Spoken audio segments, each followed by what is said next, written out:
मित्रांनो, सुस्वागतम. घरोघरी मातीच्या चुली या मालिकेच्या आजच्या भागामध्ये अगदी मनपूर्वक मी तुमचे स्वागत करते. आजच्या भागामध्ये आता सारंगने बाहेरून दरवाजा बंद करून घेतलेला आहे, तर नाना ओरडतात. नाना म्हणतात की सारंग दरवाजा उघड, परंतु सारंग म्हणतो की नाही, आज काही झाले तरी वहिनीला मी बाहेर जाऊन देणार नाही. आणि जरीही वहिनी आता त्या ऐश्वर्याला वाचवायला गेली तर ऋषिकेश दादाला सुद्धाही नाही आवडणार. त्यामुळे मी आता काही झालं तरी शेवटी दरवाजा नाही उघडणार. आता जानकीला खूप टेन्शन येतं. जानकी आता बघत असते आणि वैतागून ती आता अगदी सारंग समोर हात जोडते की सारंग भाऊजी दरवाजा उघडा, काही करून मला जाऊन द्या.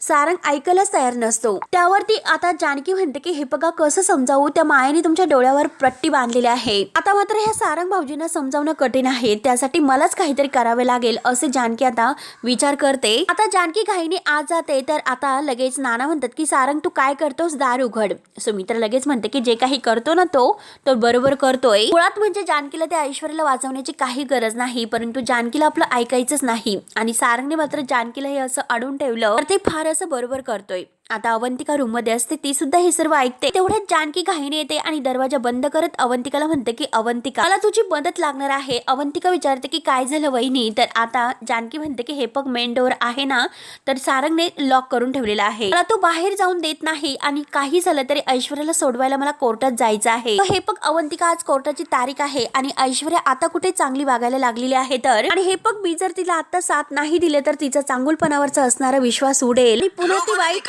मार्गावर जाईल आणि मला असं होऊन द्यायचं नाही. तेव्हा लगेच आता अवंतिका म्हणते की वहिनी तुम्ही शांत व्हा, इतकं टेन्शन घेऊ नका. आणि किती तुम्ही ऐश्वर्याचा विचार करणार आहात वहिनी, प्रत्येक वेळेस हा विचार करणं चुकीचं आहे याचा विचार करा. आणि हे बघा आपण मात्र प्रत्येक वेळेला हा विचार केलेला आहे, प्रत्येक वेळेस मात्र ऐश्वर्याने ते सगळं काही आपल्या विरुद्धच केलेलं आहे. आणि हे बघा आता मात्र प्रत्येक वेळेस आता हा असा विश्वास आहे तर तो मात्र आपण तिच्यावर ठेवला होता. लता काकूंना सुद्धा मारण्याचा प्रयत्न त्या ऐश्वर्याने केलेला आहे आणि शेवटी माया आणि त्या ऐश्वर्या दोघी एकत्र आल्या. आणि शेवटी आता ह्या सगळ्याचा अगदी काय झालं, आपण त्या मायावर सुद्धा विश्वास ठेवला आणि शेवटी ती माया सुद्धा एक विलनच ठरली ना. त्यावरती अवंतिका म्हणते की आता तरी सुद्धा आपण ऐश्वर्यावर विश्वास ठेवायचा का. लगेच जानकी म्हणते की हे बघ तुला असं वाटतं का आता यावेळेस मात्र ही ऐश्वर्या आहे तर ती सुद्धा विलन ठरू शकेल का. नाही, हे बघ अवंतिका माझ्यावर विश्वास ठेव. ग तुमच्या सगळ्यांचा अगदी गैरसमज झालेला आहे आणि तुला जसं वाटतं ना तसं काही होणार नाही.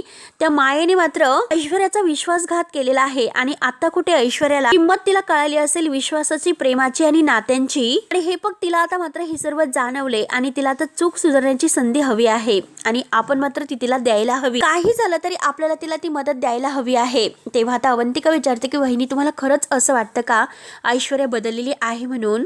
तेव्हा आता जानकी खूप जोरात जीव तोडून ओरडते की हो अवंतिका, ऐश्वर्याला काही झालं तरी सोडवायचं आहे आणि तिला सोडवण्यासाठी काही झाले तरी मला इथून बाहेर पडायचं आहे. त्यानंतर आता ऐश्वर्याला पोलिसे आता कोर्टामध्ये घेऊन येतात. कावेरी काकू आणि सयाजी समोरच उभे असतात. आता त्यांच्या समोर जेव्हा आता ऐश्वर्याला घेऊन आलेले आहे तर तेव्हा सयाजीराव म्हणतो की आपल्या वकिलांनी सांगितलं होतं, शेवटी तू ते नाही ऐकलंस आणि बघितलंस ना काय झालं. तर मुळशीतील एकही वकील मात्र तुझी केस घ्यायला तयार नाही.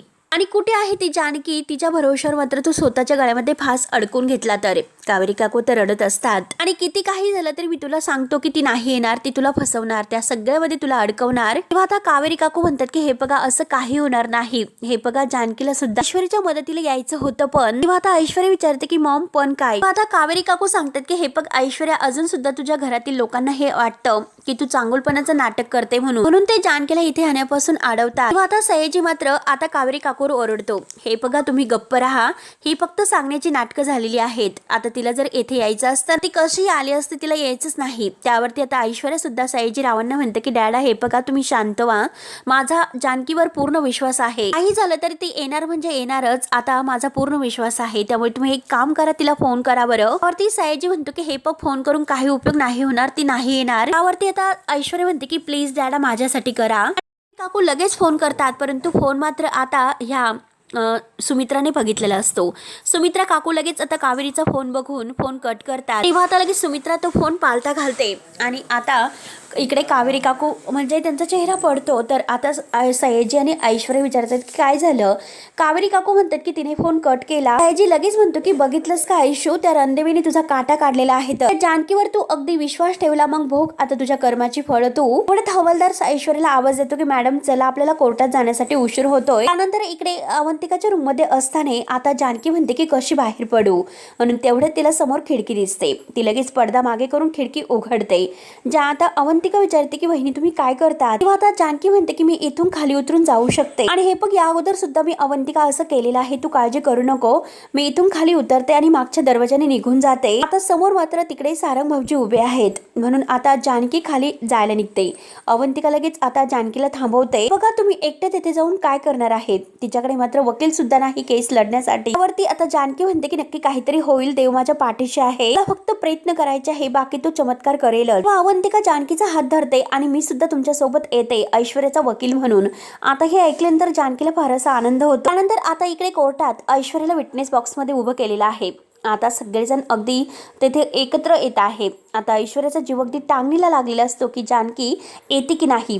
जानकीची वाट ती अगदी आतुरतेने पाहत आहे. तिच्या मनामध्ये शंकेचं वादळ उठतं. जानकीने खरंच मला फसवलेले आहे की काय, असं कसं होईल जर जानकीने तिचा शब्द मोडला. आणि तेवढ्यात आता सौमित्र आतमध्ये येतो. सौमित्रला बघून ऐश्वर्याच्या जीवात जीव येतो. तिला असं वाटतं की म्हणजे आता सौमित्र इथे जानकीने नक्कीच माझ्या बाजूने लढण्यासाठी सौमित्रला पाठवलेलं असेल, म्हणून ती देवाला हात जोडते आणि मनातून खूप खुश होते. तेव्हा सयाजीराव लगेच उठतो आणि म्हणतो की तू का. तर सौमित्र पुढे त्याच्या समोर येतो आणि म्हणतो की हो मी, आणि मी असे म्हणून तो पुढे येत आहे आणि म्हणतो की हे बघा जास्त खुश होऊ नका, मी तुमच्या मुलीच्या बाजूने केस लढायला नाही आलो.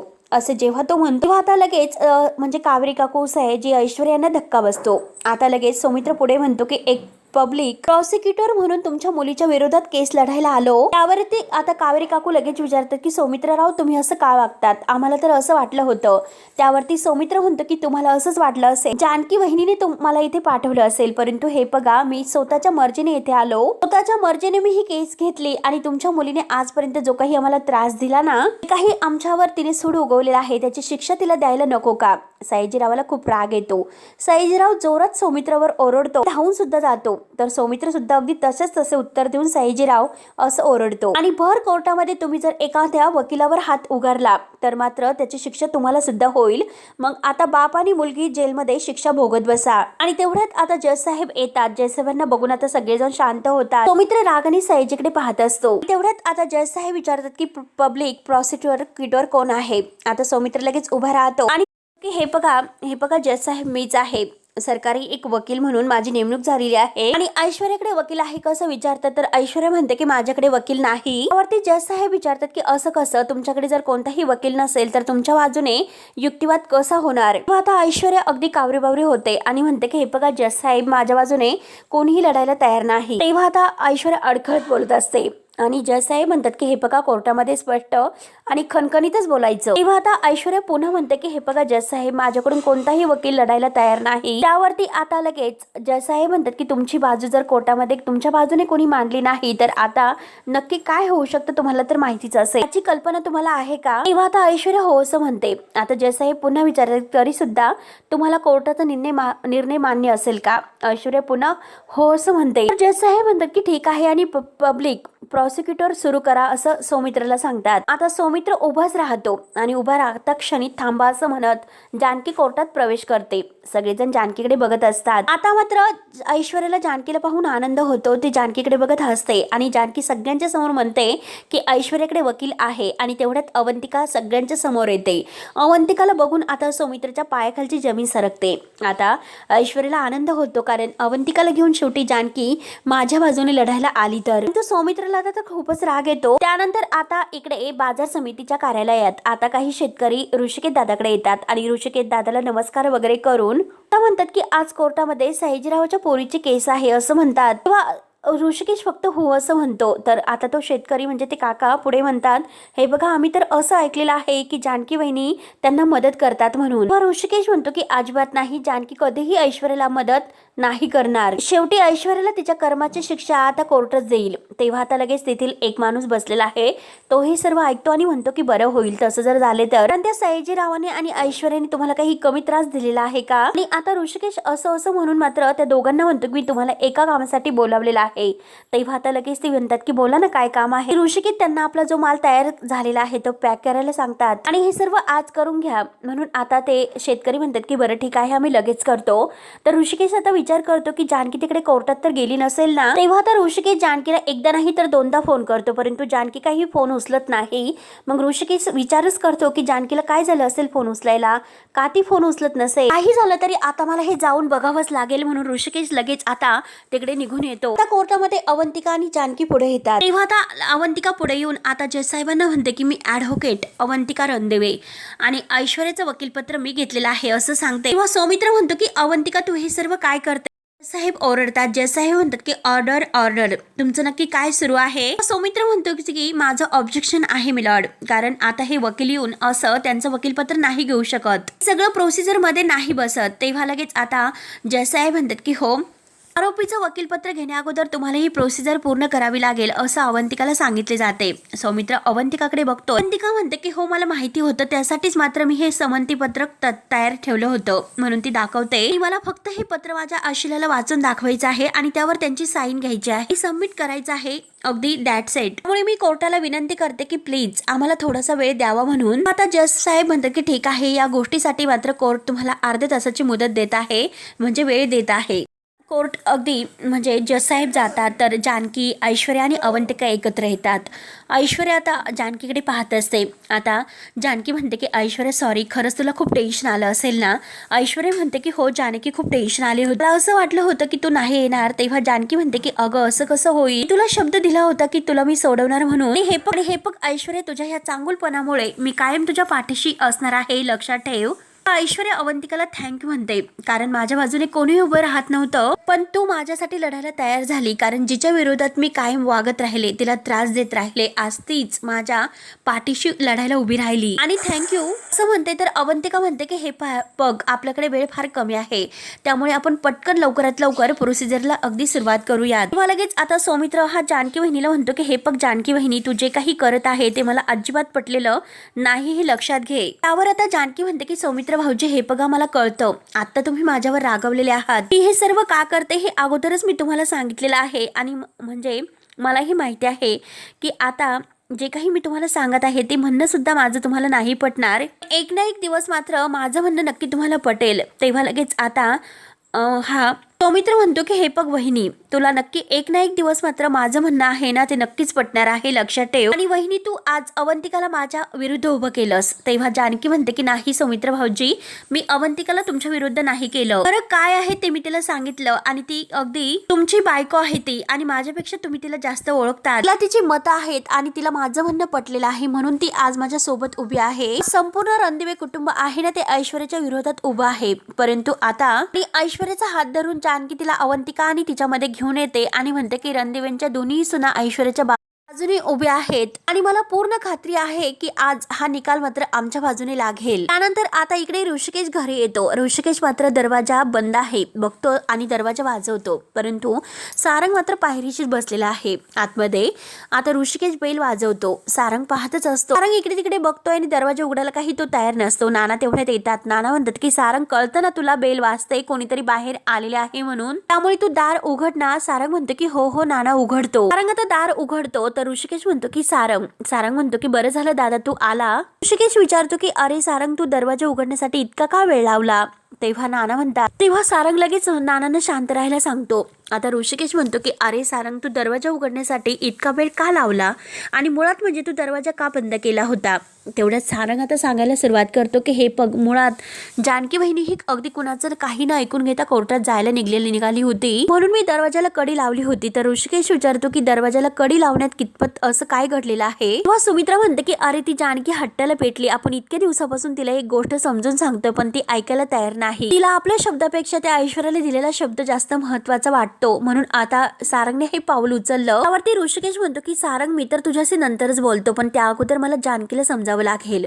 आता नाना म्हणतात की काय समजावशील तू? जानकीचा मात्र ऐश्वर्याच्या चांगुलपणावर विश्वास आहे आणि त्यासाठी म्हणून ती तिला मदत करत आहे. त्यावरती आता ऋषिकेश म्हणतो की नाना हे बघा असेल, परंतु ऐश्वर्यावर मात्र माझा काडी मात्र ही विश्वास नाही. आणि आता ऋषिकेश विचारतो की जानकी कुठे आहे? तर आता सुमित्रा म्हणते की अवंतिकाच्या रूम मध्ये आहे, जा तू तिला एकदा विचारायला, तिला समजावून सांग. तेव्हा आता लगेच ऋषिकेश म्हणतो की आलोच, म्हणून तो अवंतिकाच्या रूम मध्ये येतो आणि आत बघतो तर काय कोणी नाही, म्हणून तो जानकी अवंतिका अवंतिका ह्या सगळ्यांना आवाज देतो, पण तेथे सुद्धा कोणी नसल्यामुळे तो परत आपल्या रूम मध्ये येतो आणि तेथे बघतो, तेथे सुद्धा तो आवाज देतो आणि इथे सुद्धा कोणी नाही, म्हणून धावतच आता तो म्हणतो की हे बघा आई आणि नाना, जानकी आणि अवंतिका दोघीही रूम मध्ये नाही, आमच्या सुद्धा खोलीमध्ये त्या नाहीत आणि अवंतिकाच्या सुद्धा नाही.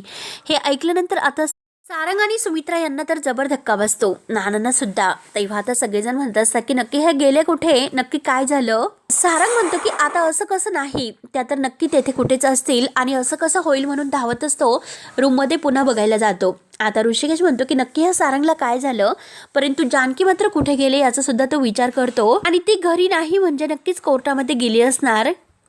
आलो बघून म्हणून ऋषिकेश सुद्धा धावतच जातो. त्यानंतर कोर्टामध्ये आता ही जी काही प्रोसिजर आहे तर ती पूर्ण होत असते. जानकी, ऐश्वर्या, अवंतिका ही तेथेच असतात. तेव्हा ऐश्वर्या म्हणते की हे बघ जानकी आणि अवंतिका, आज मात्र खरंच तुम्ही माझ्या सोबत उभे आहात आणि परंतु मला खूप गिल्टी फील वाटतं, कारण आजपर्यंत मी जे काही वागले, तुम्हाला त्रास दिला, आज तरी सुद्धा तुम्ही सगळं काही विसरून माझ्या सोबत आहात, मला साथ देतात. आणि खरंच राहून राहून मला या गोष्टीची भीती होते, माझ्या चांगुलपणावर कोणी विश्वास ठेवेल का आणि कोणी माझी केस खरंच वकील लढायला येईल का. आणि खरंच मला अगदी काहीच कळत नव्हतं की कोणी खरंच माझ्या बाजूने लढायला येईल आणि माझ्यावर विश्वास दाखवेल का आणि माझ्या चांगुलपणावर कोणी विश्वास ठेवेल का. त्यावरती आता लगेच पुन्हा ती जानकीला म्हणते की आता खरंच जानकी, तू ते करून दाखवलंस, माझ्या चांगुलपणावर तू शेवटी विश्वास ठेवलास. ती अवंतिकाला सुद्धा हातात हात धरून म्हणते की तू सुद्धा माझ्यासोबत उभी राहिलीस, त्याबद्दल थँक्यू. त्यामुळे आता मला पूर्ण अगदी खात्री आहे की या सगळ्या प्रकरणातून मी लवकरात लवकर बाहेर पडेल. जानकी म्हणते की हो, तू लवकरात लवकर बाहेर पडशील, कारण तुझ्यातील जो चांगुलपणा आहे तो मी बघितलेला आहे आणि ओळखला सुद्धा, त्यामुळे तू काही काळजी करू नको, सगळं काही ठीक होईल. त्यावरती अवंतिका म्हणते की ऐश्वर्या, तुला खरं सांगायचं गेलं तर जानकी बहिणीच्या डोळ्यामध्ये जो काही मला तुझ्याविषयीचा खरेपणा दिसला, त्यामुळे आज मात्र मी तुझ्यासाठी येथे लढायला आले. ऐश्वर्या म्हणते की हो खरंच, पण आज तुम्ही माझ्यावर असंच कायम विश्वास राहून द्या आणि ठेवा सुद्धा. आजपर्यंत जे काही मी वागले ना, मी पुन्हा कधीही तुमच्यासोबत असं नाही वागणार, हा शब्द मी तुम्हाला देते. आणि तेवढ्यात तेथे कावेरी काकू आणि सयाजीराव सुद्धा येतात. ऐश्वर्या डॅडाकडे बघते आणि म्हणते की बघा डॅडा, जानकी आली शेवटी, तुम्हाला म्हटलं होतं की जानकी नक्की येणार, मला पूर्ण खात्री होती. कावेरी काकूंच्या डोळ्यात पाणी येतं आणि त्या जानकी आणि अवंतिका दोघींना सुद्धा म्हणतात की तुमच्या दोघींचे खरंच खूप मोठे उपकार झाले. आम्हाला वाटलं होतं की ऐश्वर्या मात्र येथेच कायमची अडकून पडेल, ती नाही सुटणार, पण देव आहे आणि तुम्ही अगदी देवासारख्याच धावून आलात, म्हणून कावेरी काकू तर रडत आहेत. ते अगदी डोळे भरून त्या जानकी समोर अगदी हात जोडतात, म्हणजे माफी मागतात. त्यानंतर आता जानकी म्हणते की हे बघा काकू, देव आहे आणि ऐश्वर्या निर्दोष आहे, त्यामुळे तिला शिक्षा होण्याचा प्रश्न येतच नाही. आणि तुम्ही इतकं टेन्शन का घेतात, कारण आता रणदिवेंच्या तिन्ही सुना एकत्र आलेल्या आहेत.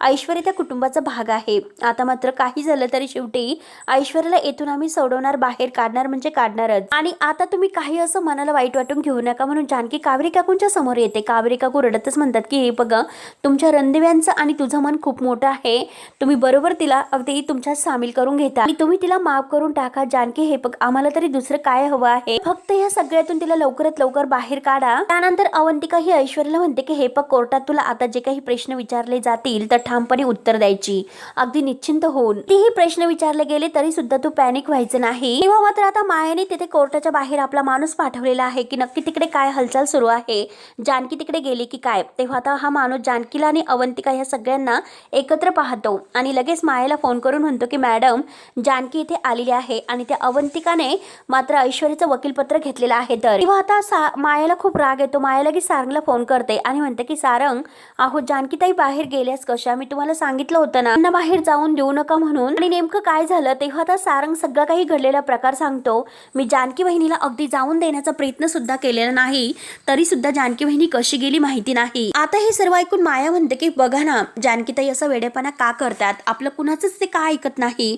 सारंग म्हणतो की हो बघा ना, त्या ऐश्वर्यासाठी स्वतःचा जीव धोक्यात घालण्याची आता वहिनीला काय गरज आहे तेच मला नाही कळत. मग माया म्हणते की ऐश्वर्या ताईंनी मात्र जानकी वहिनींना पुरतं घोळत घेतलेलं आहे. तर सारंग म्हणतो की तसंच असणार आहे, परंतु मला एक गोष्ट सांगा की जानकी वहिनी घरात नाही हे तुम्हाला कसं कळाले? किंवा आता मायाला काय उत्तर द्यावं हे काही कळत नसतं. आणि शेवटी ती परत म्हणते की मला म्हणजे मी ऐश्वर्याच्या माणसांना बोलताना बघितलं. हे ऐकलं की आता जानकीताई ह्या अवंतिकाला घेऊन कोर्टामध्ये पोहोचल्या सुद्धा, आणि अवंतिका ताईंनी मात्र आता ऐश्वर्याचं वकीलपत्र घेतलेलं आहे. तर सारंग म्हणतो की काय बोलतात तुम्ही? तर माया म्हणते की सारंग हे बघा, मला तुम्हाला आणखीन एक गोष्ट सांगायची आहे, परंतु मी कशी सांगू तेच मला नाही कळत. सारंग लगेच म्हणतो की असं काय करतात सांगा मला. तर आता लगेच माया म्हणते माणसं असे म्हणत होते की जानकीताई जर कोर्टामध्ये गेले त्यांच्या मुलीचं म्हणजे आपल्या ओवीचं ते काहीतरी करणार आहे, आणि आता मायाचाच हा डाव असतो आणि ती सारंगला त्याबद्दल खोटं बोलते. सारंगला हे ऐकून धक्का बसतो. सारंग मला सांगा बरं आता ओवी कुठे असेल? तर सारंग घाबरतच म्हणतो की हो आता ओवी तर ट्युशनला गेली असेल.